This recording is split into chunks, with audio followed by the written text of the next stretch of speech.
Compañeras y compañeros, buenos días, si todavía es días. Voy a tratar de ser muy breve porque el tiempo apremia y seguramente ustedes tienen hambre. No, a la una es el almuerzo.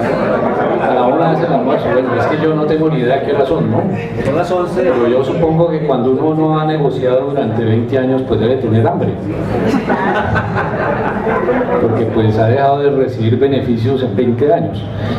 Bueno, yo voy a tratar de hacer una breve introducción a este asunto para que, supongo que ustedes saben más que yo sobre el banco, llevan una larga trayectoria allí, pero quisiera plantearles dos cosas. La economía colombiana es una economía que se mueve sobre dos grandes carriles, eso lo sabemos todos: la producción interna y el comercio exterior. Cuando hablo del comercio exterior estoy diciendo de que fundamentalmente hay un ingreso permanente de dólares al país que hay que convertir en riqueza, y el Banco de la República tiene un papel central allí en dos sentidos. Uno es que el banco es el que recibe los dólares y los guarda como reservas, y el segundo sentido es que cuando se convierte esos dólares en pesos, o sea, entran al país y se convierten efectivamente en circulante, el Banco de la República es el que emite el dinero para que ese circulante pueda de alguna u otra manera estar irrigando la economía nacional. Eso indica que el Banco de la República es una institución clave y esencial, no solo para la estabilidad económica de este país, sino para lograr que ella funcione. Es decir, ustedes trabajan para una institución clave para la economía nacional. Si esa institución sufre, digámoslo así, un impacto fuerte sobre todo por las fluctuaciones de la economía mundial, pues obviamente el país sufre y ustedes pueden sufrir. Hago énfasis en esto, ¿por qué? Porque de acuerdo con las políticas que desde hace más o menos 30 años se vienen implementando en Colombia y que le dieron otro papel al Banco de la República con el cambio de la Constitución del 91, obviamente nos metimos en una especie de huracán donde la economía colombiana ya no depende de lo que se haga en Colombia, sino lo que se haga en el exterior. Y eso que se hace en el exterior depende básicamente de dos factores: uno, de los movimientos del capital financiero a nivel global, y dos, lo que llamamos aquí la transnacionalización, o sea, el copamiento cada vez más fuerte de la economía nacional por parte de multinacionales. ¿A qué conclusión debo llegar? A la conclusión de que el Banco de la República no depende en absoluto de la economía nacional, sino depende fundamentalmente de lo que pasa en la economía internacional. Es decir, la preocupación de ustedes no está en cómo se mueve la economía en Colombia, es cómo se mueve la economía global. Y si la economía global va bien, especialmente el sector financiero va bien, el banco va muy bien. Entonces, mi primer planteamiento es: la evolución del sector financiero a nivel global tiene hoy dos caras. La cara de la crisis, es decir, de la incapacidad de superar, esto lo podremos explicar muy bien después, ahora solo lo voy a mencionar, la incapacidad de superar los volúmenes de generación de utilidades para una masa de capital ficticio impresionante que equivale en el mundo a 1.200 billones de dólares por una riqueza concreta, material, que solo vale 60 billones de dólares. Es decir, existe una imposibilidad en el mundo de generar tasas suficientes de ganancia para un capital ficticio enorme, y por tanto la economía global se encuentra en una crisis perdurable y estructural que solo será superada mediante medidas muy radicales que tampoco voy a explicar ahora.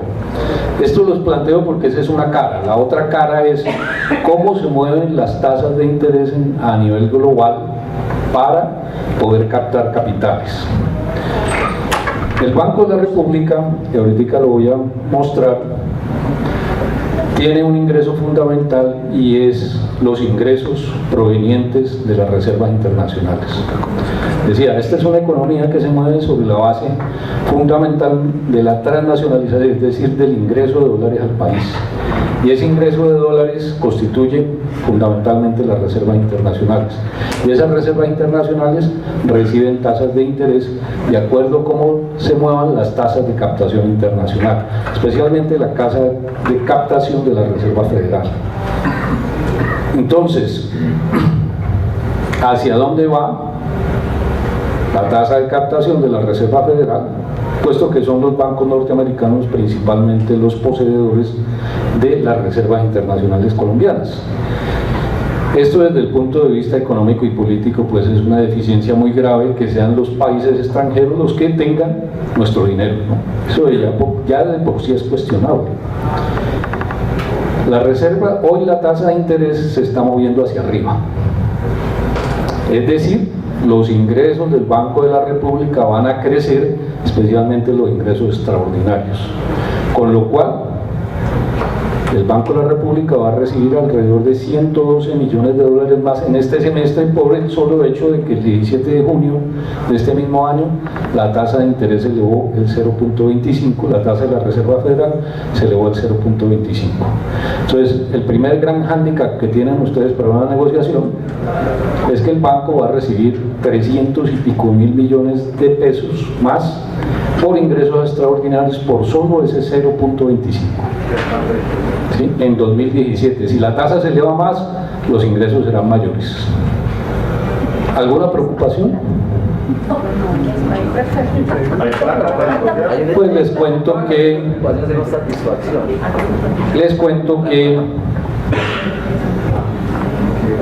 los ingresos que reciben todos los trabajadores convencionados del Banco de la República equivalen más o menos a 110 mil millones de pesos.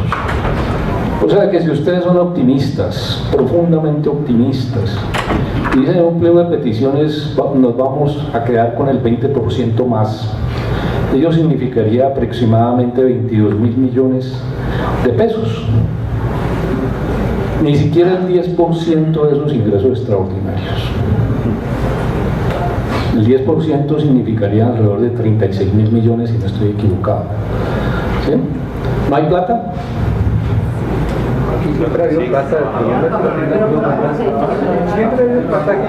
Ok, miremos, ahorita vamos a mirar las cifras de cómo es la distribución de los ingresos internos en el banco. Hay personas que ganan 40 millones de pesos mensuales, hay otros que ganan 980 mil. Una diferencia radical, fundamental, una brecha, un abismo que es intolerable. Entonces, tenemos 3 o 4 situaciones claves. Uno, los ingresos del Banco de la República van a subir formidablemente. El año pasado, ahorita podríamos mirar la cifra, el banco registró, si no estoy mal, puedo estar equivocado, pero ahorita vemos la cifra exacta, una utilidad de alrededor de 350 mil millones de pesos. Este año van a subir más. Sí, voy a explicar brevemente porque los banqueros colombianos, de los ingresos del banco, que son multimillonarios, son alrededor de 3.6 billones de pesos, se quedan con más o menos 1.5 billones de pesos. Es decir, el banco puede tener, digámoslo así, el banco puede, o los administradores del banco, que al fin y al cabo son los administradores de la riqueza, producto de los negocios internacionales que hace el país, pueden optar por 2 opciones: o darle mucho dinero a los señores banqueros, decirles, les regalamos 1.6 billones de pesos, o simplemente quitarle 100 mil millones de pesos a los señores banqueros, con los cuales no los lesionarían para absolutamente nada. Estos caballeros no sufrirían en absoluto, y dárselos a ustedes, y ustedes les duplicarían el costo de la convención. Eso parece un chiste, ¿no? Algo risible, pero es verdad. Es verdad. Y ustedes saben que arrancar siquiera 10 mil millones, que sería una suma ridícula en función de todo esto, es un problema de fuerza. Es un problema de fuerza. Ahorita les voy a mostrar cómo han subido los precios de la vivienda en Bogotá y en el país, los precios de la educación, para que ustedes se fijen, y cómo ha subido también los costos de la canasta familiar, para que ustedes se fijen que no son ningunos millonarios. Si yo me gano 15 millones, me gano menos de 5 canastas familiares mínimas.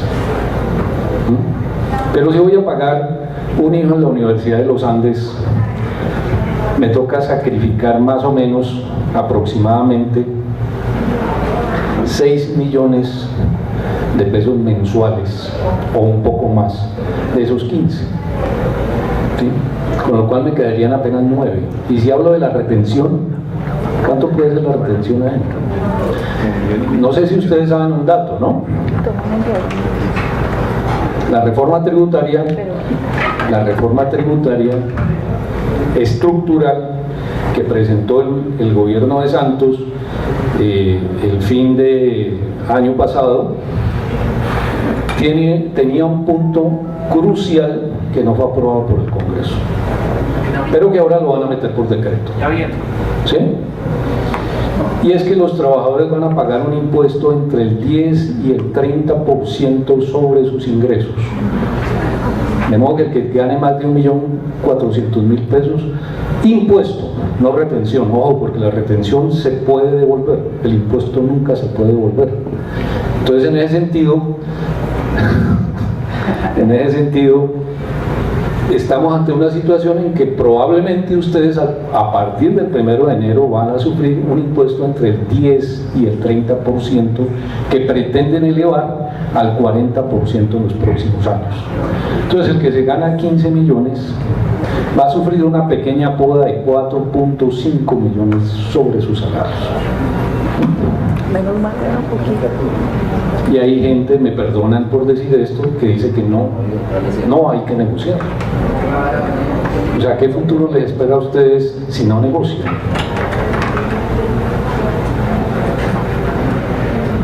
Ojalá pudiera hacer un ejercicio, no hay tiempo, sobre el problema de los aumentos de los trabajadores, para que ustedes vean que esos aumentos pírricos que les han hecho, y que les puedo mostrar claramente aquí que han estado por debajo de las alzas de, por ejemplo, la educación, de la vivienda y de otros rubros, ¿cierto? Esos aumentos pírricos, lo que realmente sucede con ellos es que les está degradando todos los días el bolsillo. Lo podría hacer en un tablero, pero el tiempo no alcanza. Pero ojalá podamos vernos en una próxima oportunidad con mucho más tiempo y les explico cómo ustedes están perdiendo todos los días poder adquisitivo. Y alguien puede decir, no, a mí no me importa eso porque me gano muchos millones. Ojo, porque ahí tenemos otro problema que de pronto los abogados se lo explicaron. Y es que en la medida en que entramos en una crisis económica, ¿sí? Ustedes pueden leer todos, absolutamente todos los indicadores actuales, entramos en crisis, y esta crisis no va a ser una crisis circunstancial, va a ser una crisis que puede demorar años, ¿sí? Los patronos tienen hoy la disculpa perfecta para empezar a hacer recortes masivos de personas. Hoy, y ustedes de pronto lo escucharon aquí, no sé si lo plantearon, por el artículo 8 pueden despedir a cualquier trabajador con una tabla de indemnización que por la ley 789 vuelva al piso. ¿Sí? El Popular acaba de despedir 300 trabajadores de un solo tacazo. Banco Popular. Bancolombia también. Y Bancolombia tiene un plan de despedir 10.000. ¿Sí? Entonces, ojo, hay que ir a asegurar algo. Hay que pelear, compañeros y compañeras. Las conquistas no se logran ahí, bueno, echando discursos y diciendo que no, ¿sí? Porque el no es la peor opción, ¿no? Estamos en Colombia. Y les quiero decir la última cosa antes de sentarme aquí.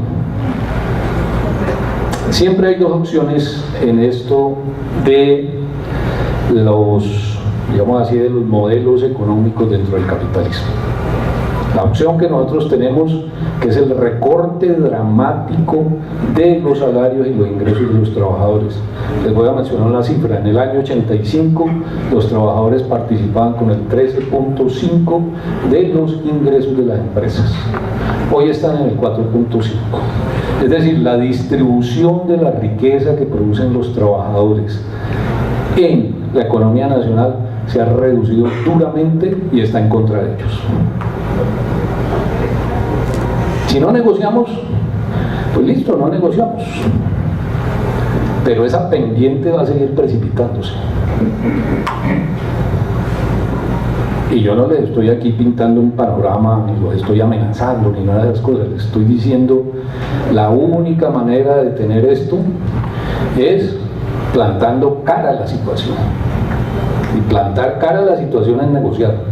Sentarse y mostrar que hay una fuerza que es capaz de conquistar reivindicaciones elementales. Por ejemplo, ¿ustedes para qué quieren un fondo de vivienda de 52? ¿Es? 60 millones de pesos. ¿Con qué pagar? Cuando hay apartamentos que valen 300 millones. Y más ustedes que aspiran a vivir un poco mejor de lo que vive la población, digamos así, más precaria del país, ¿no? Y está el problema también que dice el compañero, con tasas de interés del 10%, Con sueldos bajos. ¿sí? Y con sueldos, salarios bajos, mucha gente no puede. Entonces, lo que yo los insto es a que, analizando las cifras, veamos que el banco tiene mucho dinero, que eso va en ascenso, que ustedes tienen la posibilidad de ganar hoy y que eso no afectaría para nada, en absoluto, la economía del banco. ¿Sí? En absoluto. Entonces, miremos las cifras. Creo que aquí hay mucha gente con toda razón, como Santo Tomás: ver para creer, ¿cierto? Entonces miremos. Bien, este primer gráfico esta primera tablita, que es muy elemental, pero para que ustedes vean cómo ha evolucionado el patrimonio del banco. ¿Por qué esto del patrimonio? ¿Cierto? Todos entendemos que el patrimonio es la propiedad de lo que tiene una empresa o de lo que tiene un empresario. Y ahí tenemos que en el año 2000 el banco tenía apenas 15.3 billones de pesos. En el 2004 apenas 22.9 billones, hoy tiene 56.9 billones de patrimonio, o sea, 57 billones. Eso hace que, si ustedes miran en los últimos 12 años, el patrimonio sea más que duplicado. ¿Esto qué implica? Lo que implica es que lo importante para toda entidad económica, llámese empresa, llámese banco, llámese como se llame, es la acumulación de capital propio, ¿cierto? Bueno, también es muy importante el capital que una entidad maneja. El banco maneja más de 160 billones de pesos anuales, pero en este caso lo propio de él ya va prácticamente en 57 billones. Es decir, no es una entidad propiamente pobre. Dentro de los bancos colombianos, el que más tiene patrimonio, y debería ser así. Y a pesar de que hay muchos trabajadores que podría decirse tienen las mismas condiciones salariales que otros trabajadores del sistema financiero en Colombia, desde el punto de vista convencional ustedes están por debajo prácticamente en todos los rubros con respecto a los trabajadores del sistema. Es decir, hay un desbalance bastante grande entre lo que ustedes tienen como convención colectiva y lo que han ganado a lo largo del tiempo otros trabajadores de otros bancos. Y más o menos es tiempo no de cerrar definitivamente la brecha, pero sí de empezar a estrechar.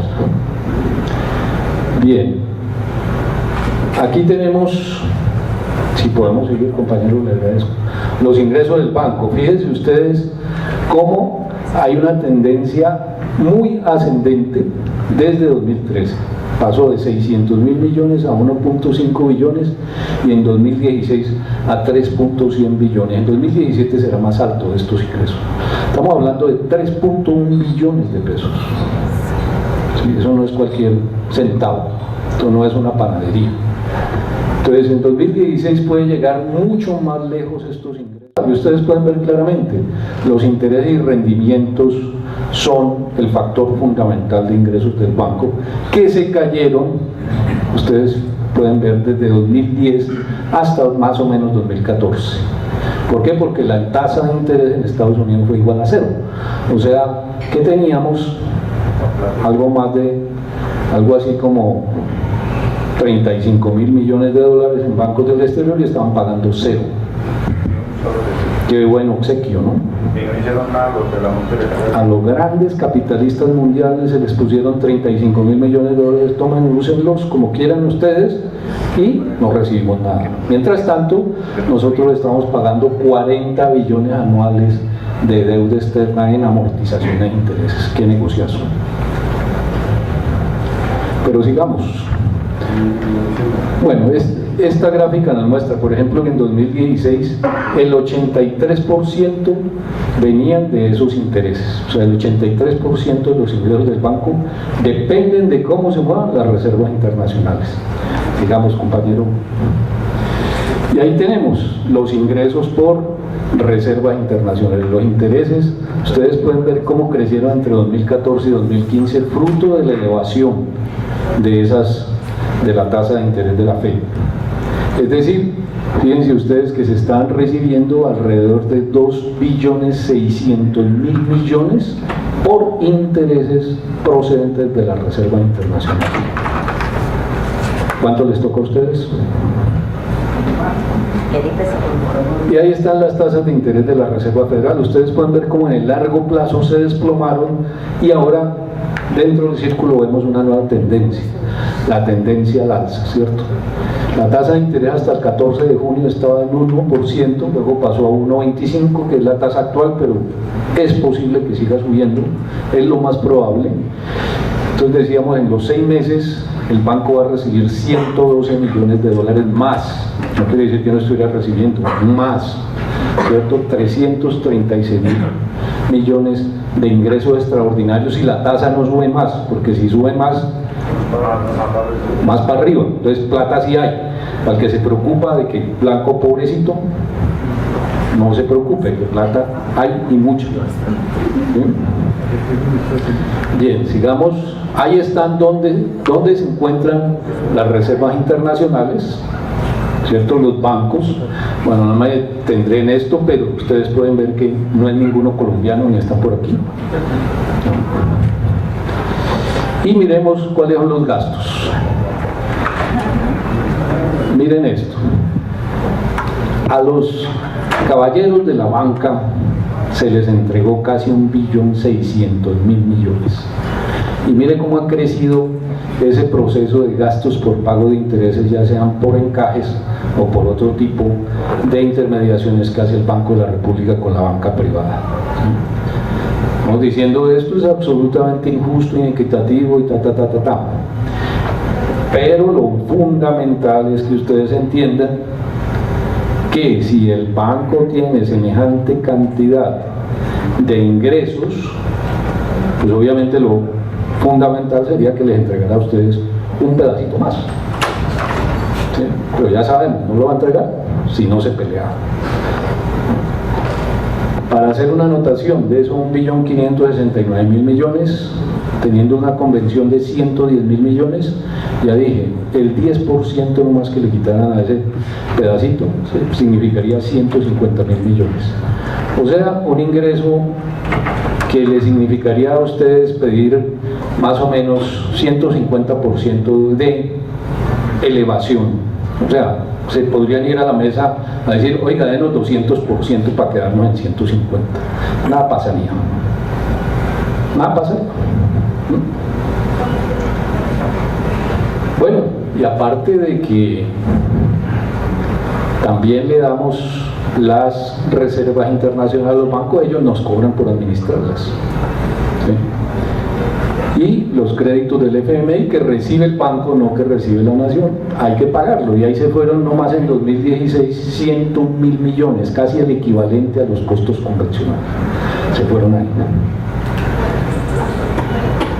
La diferencia, en cambio, 180.000 millones en 2016 por las fluctuaciones en el dólar y por la quema de dólares de reservas cuando hay que equilibrar la tasa, ¿cierto? Vale más que la conversión colectiva. Esto también, sobre todo, es para hacerle favores a los exportadores, ¿sí?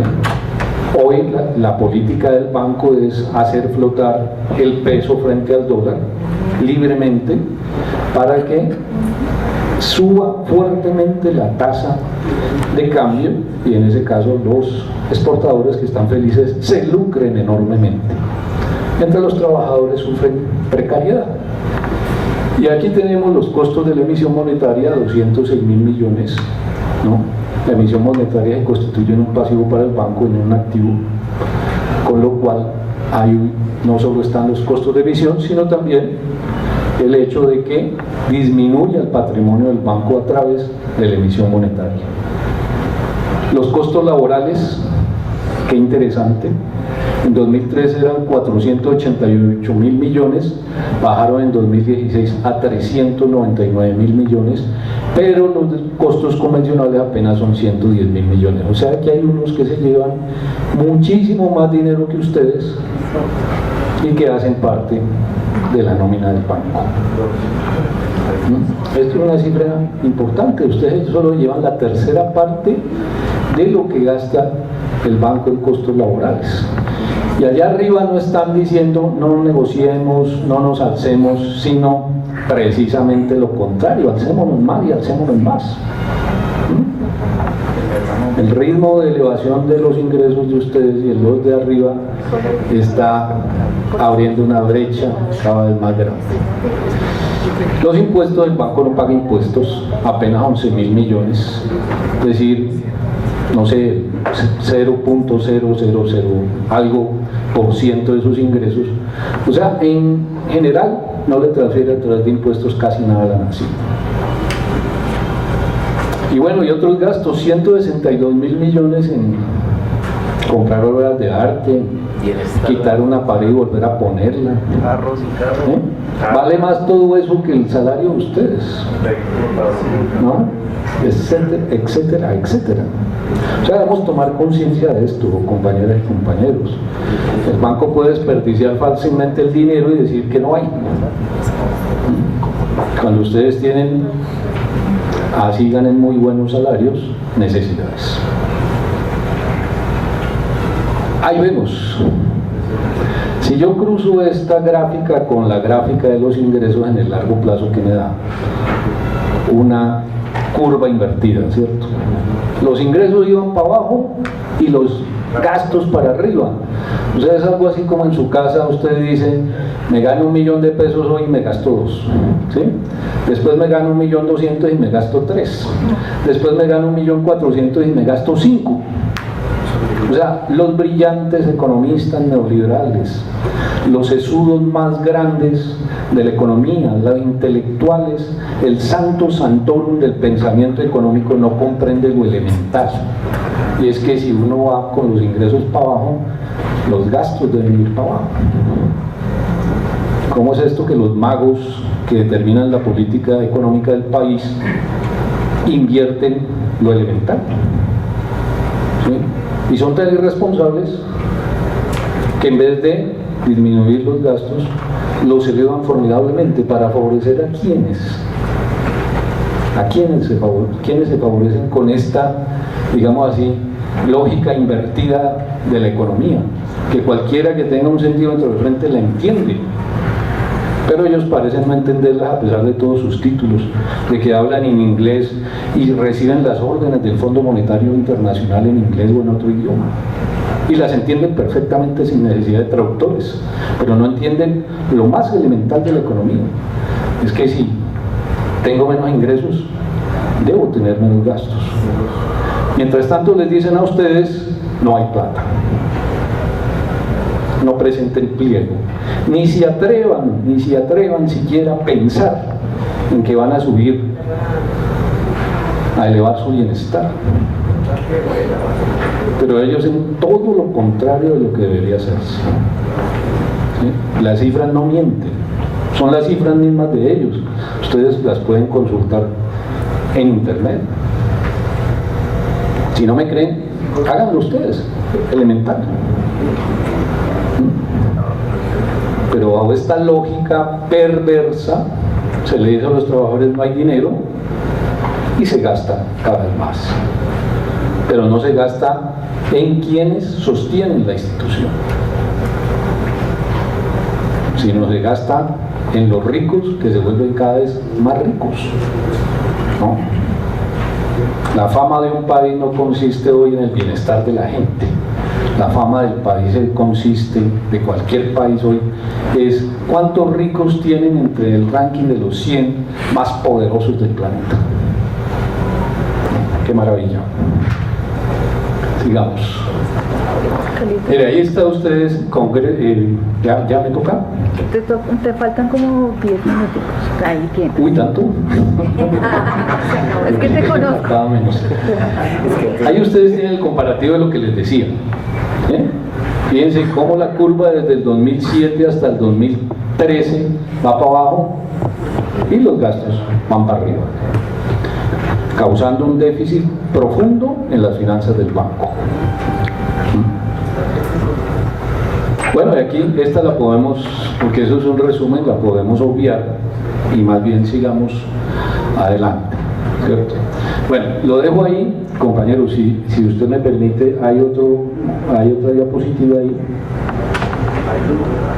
que podemos ver en dónde está. Vamos a ver rápidamente. No, la otra, esa. Vamos a ver rápidamente la distribución de los salarios para que ustedes se den cuenta cómo está este asunto. Ustedes pueden ver que el 37.67 y el 26.4 de los trabajadores, o sea, aproximadamente el 64% de los trabajadores se ganan hasta 4 millones de pesos. Es decir, tenemos que el resto de trabajadores se ganan de 4 millones para arriba. Y miren esto, únicamente el 8.7 de los trabajadores se ganan de 17 a 40 millones de pesos.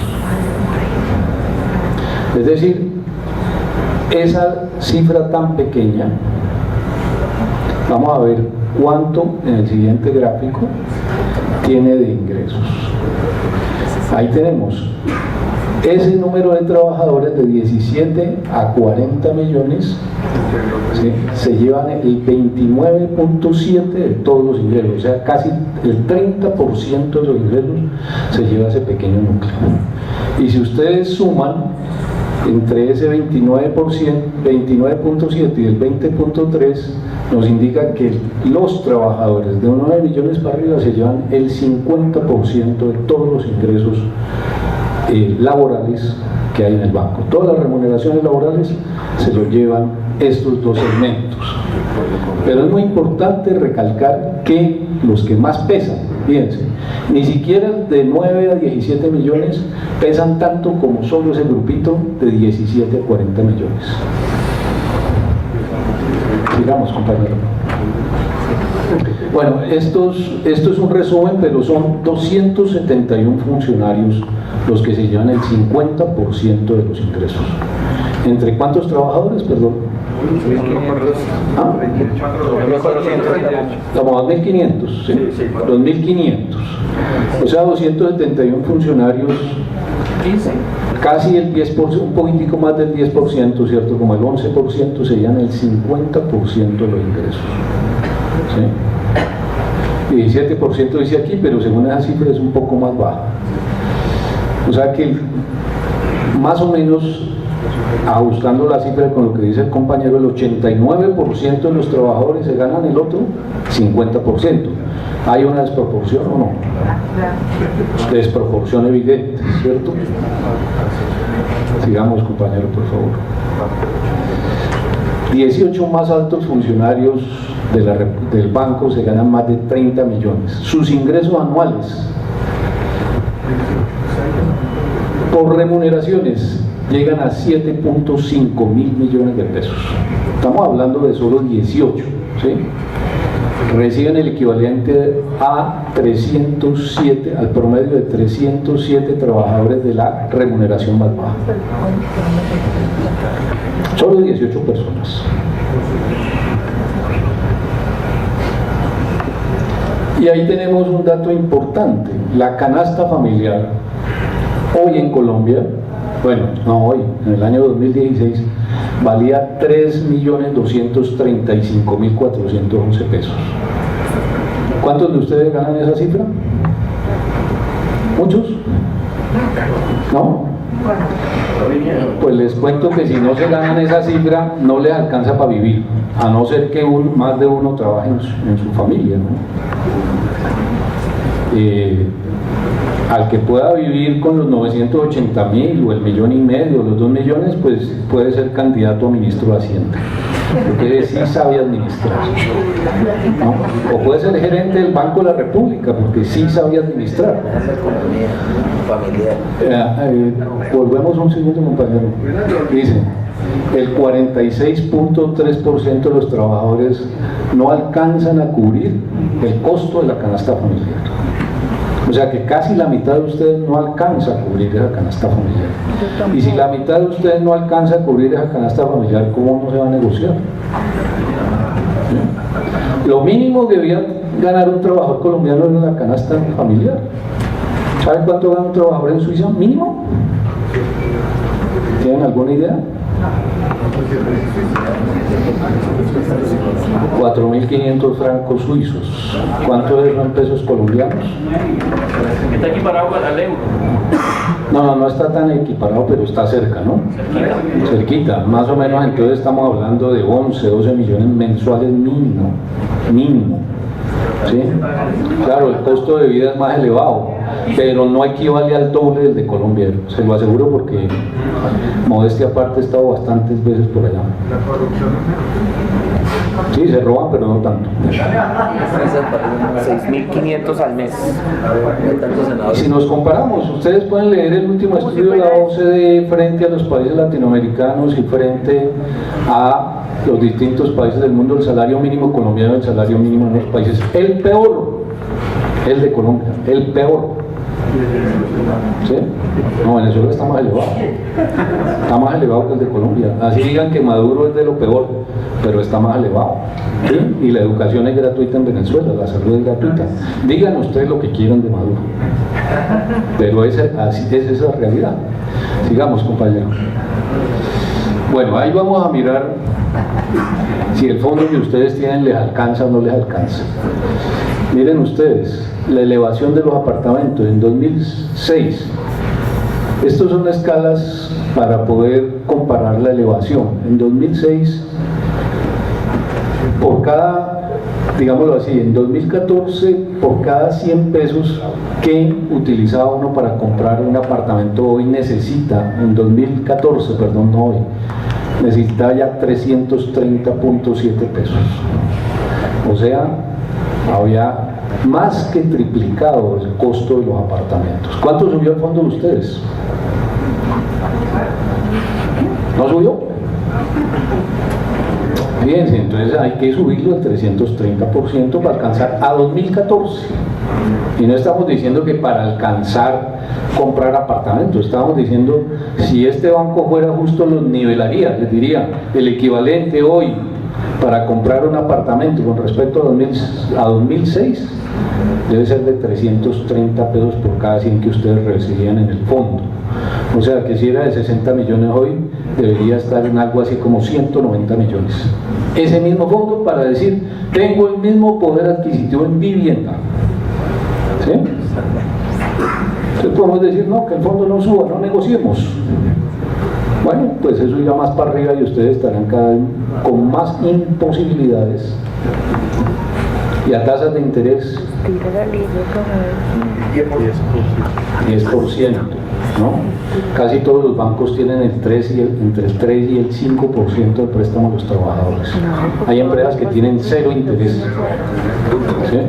Y ustedes ante una situación de esas deberían exigir efectivamente cero interés, porque este banco tiene ingresos muy crecientes por intereses de otro tipo. ¿Qué diablos le interesa a un banco de la República arrancarle a usted poder sostener una casa completa? Bueno, los que ya tienen dos, eso ya no entra dentro de las convenciones ni nada de esas cosas, ¿no? Pero para los que tenían una casa, podían sostener una casa, 2 carros, viajar por todo el planeta, y eran trabajadores, y no se sentían ricos, y se identificaban como trabajadores. El problema nuestro que hay veces nos dicen, no, usted no es trabajador, usted es una persona más allá. Colaborador, etcétera, etcétera. Entonces usted no tiene por qué identificarse ni defenderse con el otro, usted solo puede. Mentira. Bueno, pero sigamos aquí. Ahí. Ya. Bueno, sigamos un poquito más adelante porque les quiero mostrar. Perdón, un segundito ahí, compañero.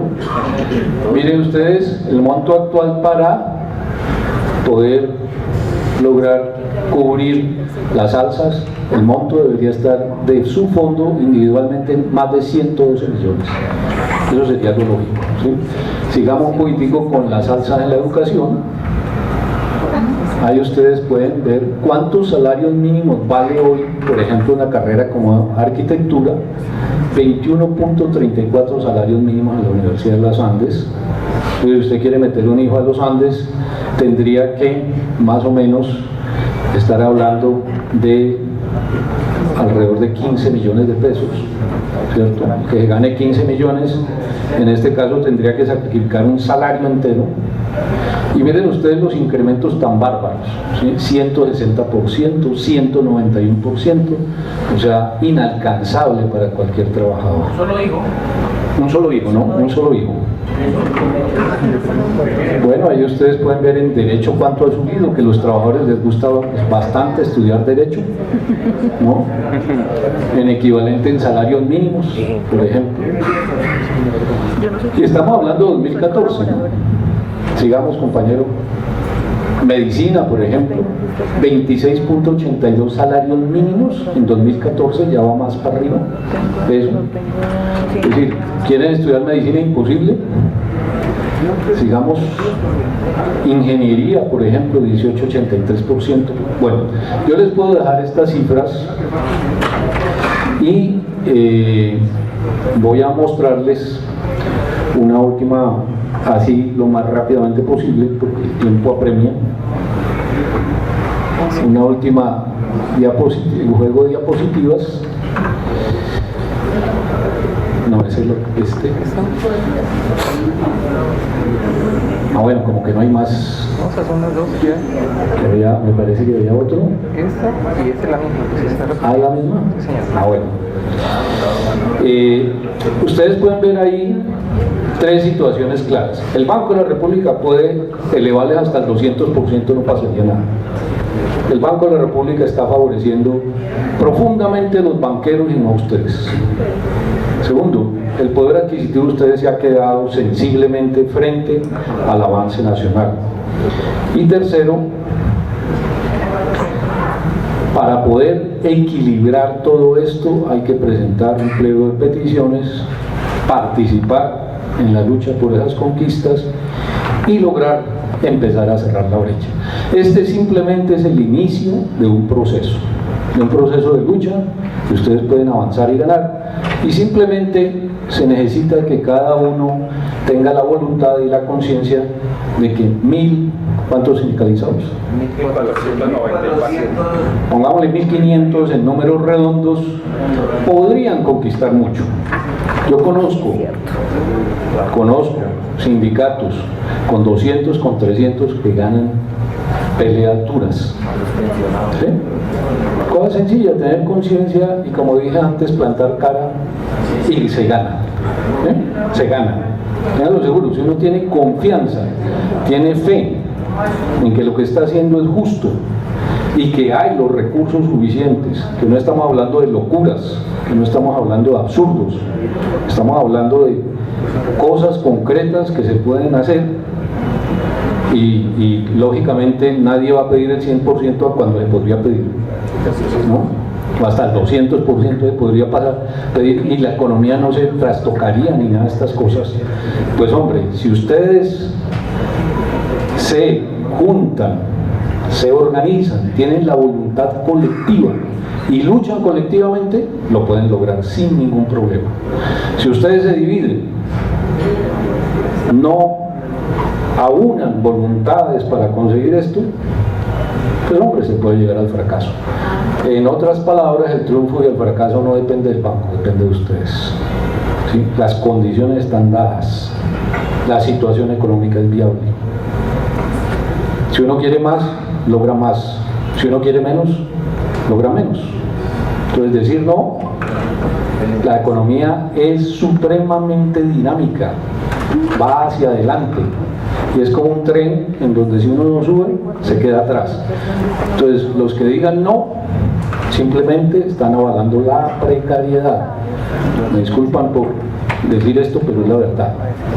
Los que dicen sí, están poniendo una línea que van a cruzar diciendo, vamos a mejorar nuestras condiciones de vida. Si los 1500 se ponen de acuerdo en eso, es indudable que se va a ganar. Compañeras y compañeros, les agradezco.